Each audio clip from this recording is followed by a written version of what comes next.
Morning, everybody. Wolf of SEO here. Just wanted to talk about kind of a topic that has been growing over the last several years, since 2013, in fact.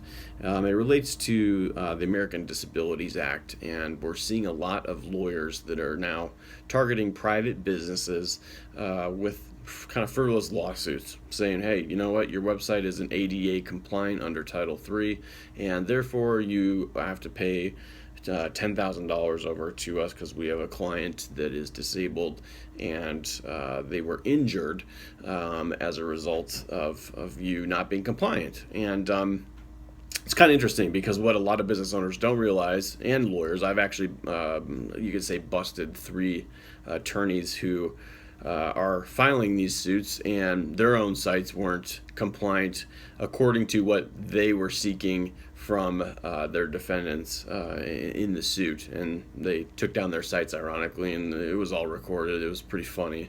I'll definitely be releasing that at the right moment. But I do have a blog that I've written, and it points out several things that webmasters can do to help remedy the situation and soften, becoming ADA compliant. But more importantly is that the case would more than likely, from what the research I've done, it would probably be not held up in court because not only is the website compliance currently in the guideline phase, meaning kind of being evaluated. It's not defined.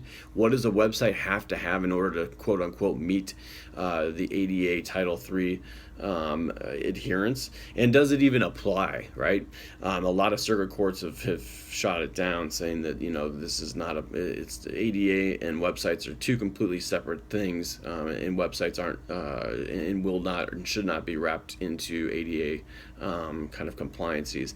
But there's no governing body as well in that respect. So the criteria for making a private business's website ADA compatible isn't even defined. So it's not surprising to me that there are all these kind of ambulance chasing type of lawyers going after these businesses, trying to look for a handout and trying to look for a quick fear tactic in response, because they know the minute they send out a letter to a small business or to any business, that business is going to have to then get their legal involved, lawyer up, and then respond, and that takes money away.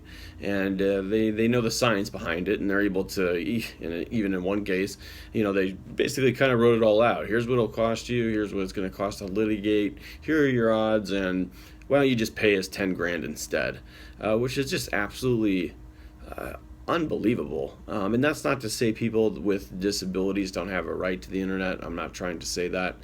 So don't take my opinion and twist it around. Certainly, like I said, in the blog that's in the description of this YouTube video, it will show what webmasters can do to help accommodate those with disabilities, as best they can. But it certainly doesn't, because it hasn't been defined. It doesn't mean that if you receive one of these letters, you're automatically guilty, I guess is the message here. And I just want to make people and businesses aware of what's happening in the industry, because it certainly is coming up more and more. Since 2013, like I mentioned in the beginning of this video, I think there's somewhere around 2,200 lawsuits filed under this kind of claim, and now it's surpassed 6,000. So and that was here we are five years later. So just be on the lookout. Certainly, if you get one of those letters, engage your legal counselor, get a lawyer, get some digital marketing experts involved as well. Like I said, a lot of these lawyers, their own websites aren't even ADA compliant according to their own standards and what their clients are trying to sue defendants for, and so that in itself is very ironic. So if you have any questions, feel free to hit up my Twitter. It's at Wolf of SEO. So take a look there, and then I will post a link to the blog on a bunch of great things that you can do for your site and make sure that you're kind of covered as best you can. Having said that, there is no actual criteria yet defined by law. to say that you need all of these, but these are just some tips that would definitely help you out. So appreciate your time, and wish you guys all the best, and thanks for listening and watching and paying attention. Like, follow, comment, and love to hear your feedback, and God bless America.